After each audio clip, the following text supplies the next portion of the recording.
Hello दोस्तों, हमारे इस YouTube चैनल में आप सबका स्वागत है। मैं आज बिलियन नामक इस चैप्टर से जो है आज पढ़ाने चल रहा हूँ राउल्ट के नियम से धनात्मक विचलन। पहले हम आपको ये बता दें कि इस बिलियन वाले चैप्टर में हम आपको क्या क्या पढ़ा चुके हैं। पहले तो हम आपको पढ़ा चुके हैं बिलियन पढ़ा चुके हैं, ठीक। उसके बाद सांद्रता पढ़ा दिए। सांद्रता में जो है आयतन प्रतिशत, द्रव्यमान आयतन प्रतिशत और द्रव्यमान प्रतिशत, ठीक। और जो मोल प्रभाव ये सब जो है हम पढ़ा चुके हैं। सांद्रता के पद के जो है हम 3 वीडियो अपलोड किए हैं, ठीक है। फिर अगला टॉपिक आपका आता है हेनरी का नियम। हेनरी का नियम भी हम आपको पढ़ा चुके हैं अच्छे से। राउल्ट का नियम भी पढ़ा चुके हैं। अब इस राउल्ट के नियम में ही हम आपको आदर्श व अनादर्श विलयन भी पढ़ा चुके हैं, ठीक है। तो आज हमारा नया टॉपिक है राउल्ट के नियम से धनात्मक विचलन। तो ये जो धनात्मक विचलन है ये राउल्ट के नियम से ही उत्पन्न होता है और ये किसमें आता है? आदर्श विलयन के अंतर्गत। तो देखिए धनात्मक जो है राउल्ट के नियम से धनात्मक विचलन कब होगा? जब P1 नॉट x1 से बड़ा होगा। जब जो है P1 आपका जो है P1 नॉट और x1 नॉट से क्या होगा? बड़ा होगा। P2 भी जो है बड़ा होगा P2 नॉट x2 से और P टोटल भी बड़ा होगा P1 प्लस P2 से। तो ये जो है ये राउल्ट के नियम से धनात्मक विचलन जब होगा तो ये जो है इनका फार्मूला कुछ इस तरह से प्रदर्शित करेगा। तो चलिए हम इनके बारे में विधिवत से जानते हैं कि ये धनात्मक विचलन कैसे होता है।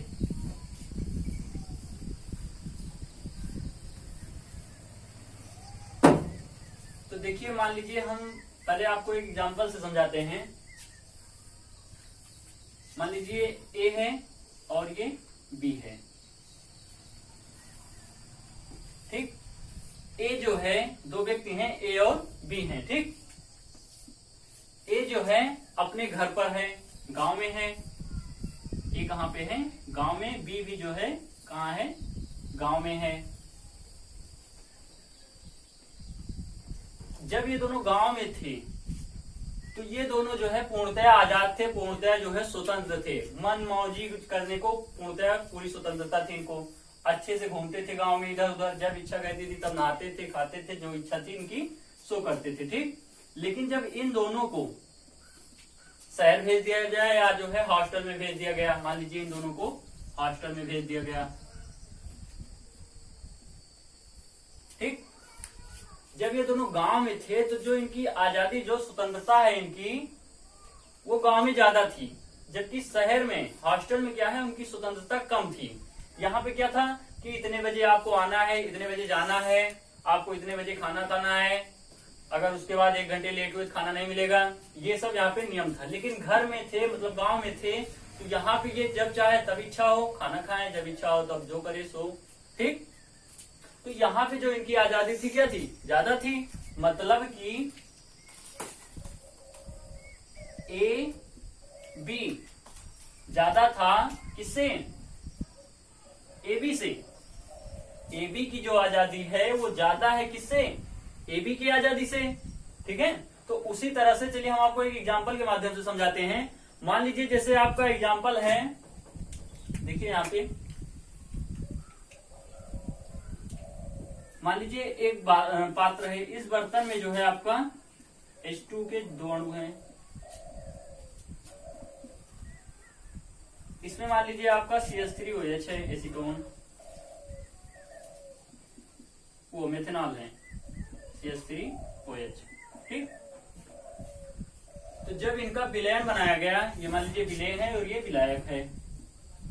ये आप मान लीजिए विलेय है और ये विलायक है, ठीक। तो जब इनका विलयन बनाया गया तो एक जल के बीच एक मेथनॉल आ गया, एक जल के बीच जो है एक मेथनॉल आ गया। कुछ इस तरह से इनका विलयन बना, ठीक। तो यहाँ पे अगर इनका देखा जाए हाइड्रोजन बंध, यहाँ पे अगर हाइड्रोजन बंध देखा जाए तो इनका जो हाइड्रोजन बंध है यहाँ पे क्या है? ज्यादा मजबूत है। हाइड्रोजन बंध इनका जो है ज्यादा अस्थायी रूप से इनके बीच जो अंतराकर्षित जो बल है, इनका आकर्षण जो बल है वो ज्यादा है और इसमें भी देखा जाए तो इनका जो है आकर्षण बल ज्यादा है, मतलब हाइड्रोजन बंध ज्यादा मजबूती से। लेकिन अगर इन दोनों के बीच देखा जाए तो इनके बीच जो हाइड्रोजन का आपका आकर्षण का बल है वो कम है। इनके बीच जो है वो क्या है, कम है, क्योंकि एक जल के बीच जो है एक मिथेनॉल आ गया है, फिर दूसरे जल के बीच दूसरा मिथेनॉल आ गया, इसलिए इनका जो थे वो आकर्षण बल है, इनका आकर्षण बल कम हो गया है।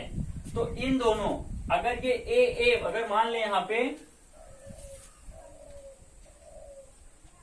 ए अन्योन्य क्रिया, ए अन्योन्य क्रिया कामा बी अन्योन्य क्रिया, बी अन्योन्य क्रिया का मतलब वही है आकर्षण बल से, ठीक है। ए अन्योन्य क्रिया, बी अन्योन्य क्रिया ज्यादा है, ज्यादा किसका है, ये ज्यादा का है, ठीक है, ज्यादा है। अब ये ए है, ये बी है, तो ए बी अन्योन्य क्रिया, ए बी अन्योन्य क्रिया से, ठीक है। तो देखिए ए अन्योन्य क्रिया, बी अन्योन्य क्रिया ज्यादा है ए बी अन्योन्य क्रिया से, मतलब कि यहाँ पे जो इनका वो आकर्षण बल जो है वो ज्यादा है, किससे, विलयन से, ठीक। तो ये तो हमारा जो है इस परिभाषा के अनुसार हो गया। यहाँ पे देखा जाए तो P1 और इसमें देखा जाए P2, ये सब ज्यादा है, ठीक।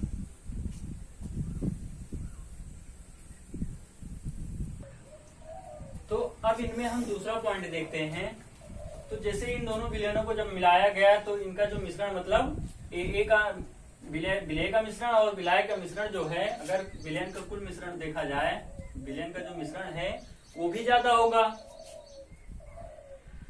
विलयन का मिश्रण भी ज्यादा होगा, विलयन 1 और 2 से, ठीक है। आयतन जो है, जब विलयन का जो आयतन होगा वो ज्यादा होगा, आयतन 1 और आयतन 2 से भी, ठीक।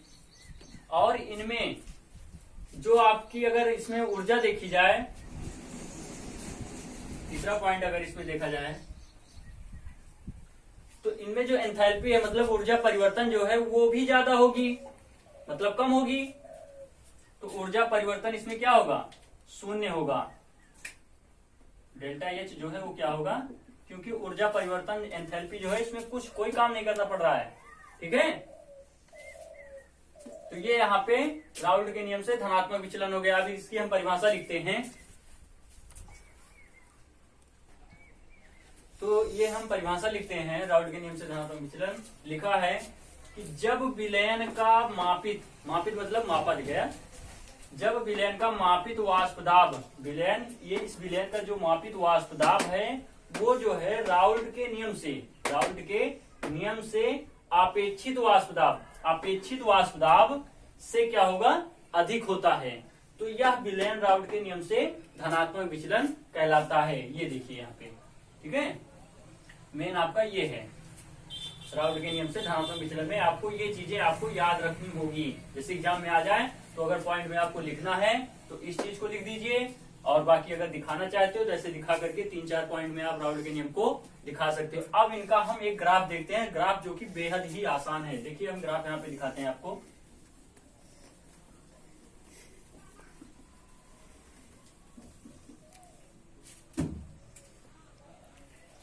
तो ग्राफ इनका जो है, अगर राउल्ट के नियम वाला ग्राफ देखे हो तो उसी से मिलता जुलता थोड़ा सा है बस, केवल, ठीक। तो ग्राफ बहुत ही आसान है और इन्हें अच्छे से आपको समझना भी है। मान लीजिए यहाँ पे आपका जो x1 है, x1 मान लीजिए 1 है और x2 मान लीजिए 0 है। x1 जो है क्या है, 1 है और x2 क्या है, 0 है। तो x1 जो है यहां से क्या हो रहा है, घट रहा है। तो घटते घटते x1 जो है कितना हो गया, 0 हो गया, और x2 जो है वो कितना हो जाएगा, ये इधर का रहेगा, ठीक। तो यहाँ पे x2 0 था तो x2 क्या हो गया, यहाँ पे 1 हो गया। अब जब x1 1 था तो इसका शुद्ध वाष्प दाब जो है आपका कितना रहेगा, यहाँ पे हो जाएगा या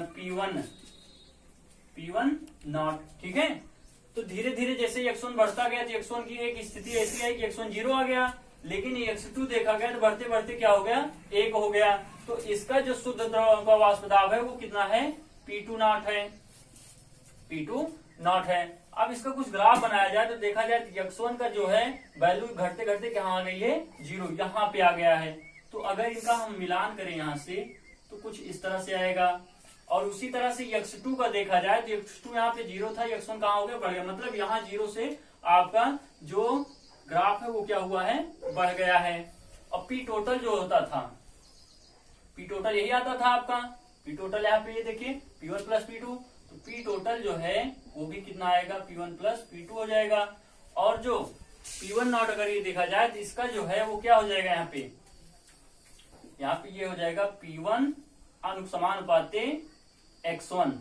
ठीक, और दूसरा यहाँ पे क्या हो जाएगा आपका, जब यहाँ से समानुपाते हटता है तो शुद्ध द्रव का वाष्प दाब ही आता है। ठीक है, तब जाकर के ये फार्मूला आपका बना है। और x2 जो है ये जब हटा तो ये क्या आया, ये आया P2 समानुपाते x2। ठीक, तो ये तो हमारा सिंपल सा ग्राफ था राउल्ट के नियम से, लेकिन हमको किसका दिखाना है, धनात्मक विचलन का। तो धनात्मक विचलन हो रहा है मतलब कि P1 P2 P टोटल जो है सब क्या हो रहा है, ज्यादा हो जा रहे हैं। ठीक, तो यहाँ पे हमें अपने ग्राफ में जो है थोड़ा सा उभार दे देना है। ठीक, देखिए जैसे ये देखिए ये उभार हो गया, ठीक, x1 से, और ये P1 ये कुछ इस तरह से, और P टोटल जो है थोड़ा इस तरह से हम दिखा दे। तो ये हमारा जो ग्राफ है ये राउल्ट के नियम से धनात्मक विचलन का हो गया। ये भी जो है आपका इम्पोर्टेंट है ग्राफ, अगर एग्जाम में आप ग्राफ भी दिखा देते हो तब भी एग्जामिनर आपको 2-3 नंबर देकर जाएगा। तो ये पूरी प्रक्रिया हमारी क्या हो गई, राउल्ट के नियम से धनात्मक विचलन। अब राउल्ट का नियम से जो ऋणात्मक विचलन है, 2 विचलन होते हैं बताए थे, धनात्मक और ऋणात्मक। धनात्मक सो हम पढ़ चुके हैं और पढ़ लिए हैं, तो अगर आप नोट्स भी बना रहे हैं तो इन चीजों को पॉइंट कर करके लिख लीजिए कि एग्जाम में आपके बहुत ही काम आने वाला है। और एक खास बात, आप लोग कमेंट नहीं करते हैं कि वीडियो आपको कैसा लगा। कमेंट करिए, जिससे हमें अनुभव प्राप्त होगा कि हाँ वीडियो हमारा अच्छा बन रहा है, या कोई दिक्कत आ रही है तो हम वीडियो और अच्छी तरह से प्रूव करने की कोशिश करें। कमेंट जरूर किया करो, ठीक है। अब इसी का जस्ट उल्टा आपका राउल्ट के नियम से ऋणात्मक विचलन हम पढ़ेंगे, ठीक। हाँ, तो दोस्तों हम जो है राउल्ट के नियम से अब ऋणात्मक विचलन पढ़ेंगे। चलिए हम इसमें भी आपको पहले दिखाते हैं, थोड़ा एग्जांपल से समझाते हैं। तो ये तो राउल्ट का नियम हो गया, ठीक। तो जैसे मान लीजिए, चलिए ए है और ये बी है, ए बी, ठीक है। ये कहाँ पे हैं, ये मान लीजिए जो है हॉस्टल में है। ये कहाँ पे है, ये मान लीजिए आपका हॉस्टल में है। बी कहाँ पे है, ये भी मान लीजिए हॉस्टल में है। और जब ये दोनों गांव जाते हैं, घर जाते हैं, यहाँ पे ये दोनों कहाँ गए, घर गए, ठीक। तो यहाँ पे अगर देखिए तो वही इनकी जो यहाँ पे स्वतंत्रता थी, यहाँ पे क्या था, यहाँ पे अगर अलग अलग हॉस्टल में रह रहे हैं, बाहर रह रहे हैं, यहाँ पे इन दो लोग जो है पूरी मस्ती करते थे, है ना। सुबह जितना मन कहे, सुबह किसी दिन 8 बजे उठ रहे हैं, किसी दिन 10 बजे उठ रहे हैं, ठीक है। तो ये जो है यहाँ पे इनकी जो स्वतंत्रता थी वो क्या थी, वो ज्यादा थी इससे, ए बी वाले से, ठीक। वो सॉरी कम थी। यहाँ पे जो इनकी स्वतंत्रता थी, ये जो हॉस्टल में है ना, तो हॉस्टल में है तो इनका मान लीजिए ये टाइमली वहां पे जो कुछ भी होता है, 8 बजे आना है तो 8 बजे आइए। लेकिन जब ये दोनों गांव गए तो यहाँ पे गांव में गए तो क्या है, इनका पूरा एकदम स्वतंत्र है, जब इच्छा कही सब कर रहे हैं, जो इच्छा कही तब जो कर रहे हैं, ठीक है। तो यहाँ पे जो है, तो इनकी जो है ए बी की जो स्वतंत्रता है वो कम है, किससे, होम वाले से। बाहर जो है इनकी जो है ज्यादा है, मतलब जो है ए बी जब हॉस्टल में थे तो इनकी स्वतंत्रता जो है वो कम थी, कहाँ पे, घर की अपेक्षा। तो चलिए इनको हम आपको एक एग्जांपल के माध्यम से समझाते हैं। चलिए जैसे पहला पॉइंट हम ले लेते हैं, आप यहाँ पे ले लीजिए एक ब्लेड CHCl3 Cl3 आपका क्या है, क्लोरोफॉर्म है ये, ठीक है। CHCl3 के 2 अणु ले लेते हैं हम, क्लोरोफॉर्म है। दूसरा हम ले लेते हैं एसीटोन, क्या ले लेते हैं, एसीटोन, CH3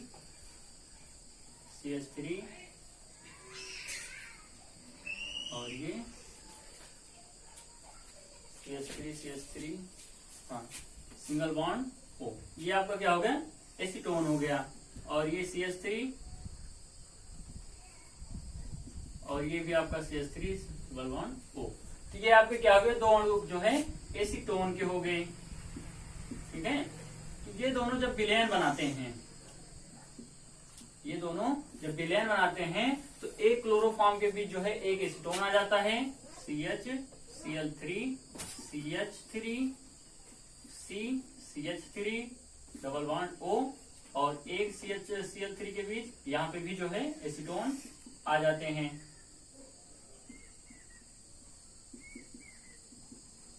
ठीक, अब यहाँ पे देखा जाए तो इनके बीच जो आकर्षण बल है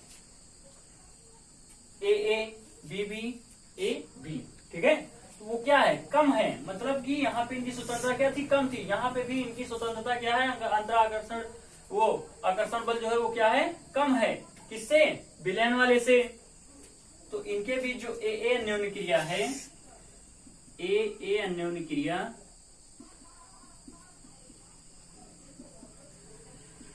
AA अन्योन्य क्रिया, BB अन्योन्य क्रिया,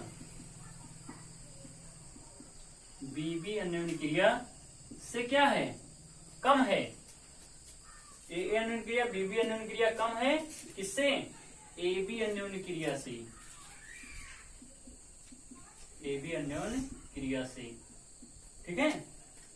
तो पहला तो हम ये दिखा देंगे। अब इसमें अगर लिखना चाहें, इस फार्मूले के दिखाना चाहें हम, तो कुछ इस तरह से दिखा सकते हैं, जैसे P1 कम है, P1 नॉट X1 से, P2 कम है, P2 नॉट X2 से, P टोटल कम है, P1 प्लस P2 से, ठीक है। तो ये सब चीजें जो हैं ये हम दिखा सकते हैं। पहले पॉइंट हमारा हो गया, राउट के नियम से धनात्मक विचलन में हम इस तरह से दिखा सकते हैं, ठीक।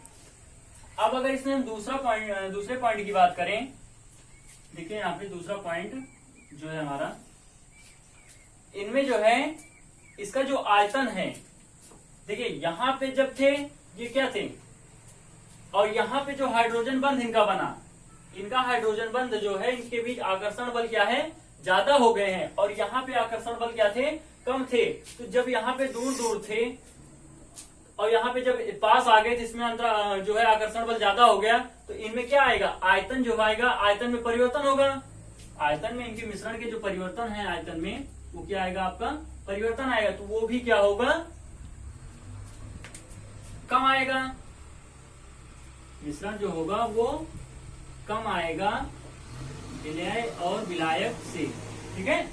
और इनमें जो ऊर्जा परिवर्तन है वो भी जो है आपका, क्योंकि इनमें जो है पास आ गए तो इसमें कोई काम नहीं, तो इसमें ऊर्जा में क्या आएगी, कमी आएगी। तो डेल्टा H जो है वो भी आपका क्या आएगा, निगेटिव ही आएगा, ठीक। तो ये तो हमारे 2 पॉइंट इसमें दिखा दिए हम, ठीक। अब इनका चलिए, ये तीसरा हमारा हो गया, ये एंथैल्पी ऊर्जा परिवर्तन, ठीक है। यहाँ पे हम लिख सकते हैं ऊर्जा परिवर्तन,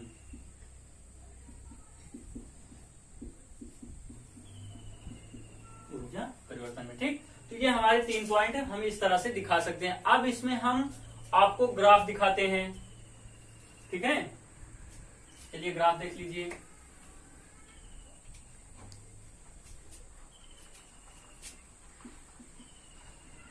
तो अभी जैसे हम राउल्ट के नियम से धनात्मक विचलन का बताए थे, कुछ उसी तरह से राउल्ट के नियम से ऋणात्मक, तो जैसे अभी राउल्ट के नियम से धनात्मक का देखे थे उसी तरह है। तो अगर यहाँ पे हम x1 1 ले लें और x2 क्या हो जाए 0।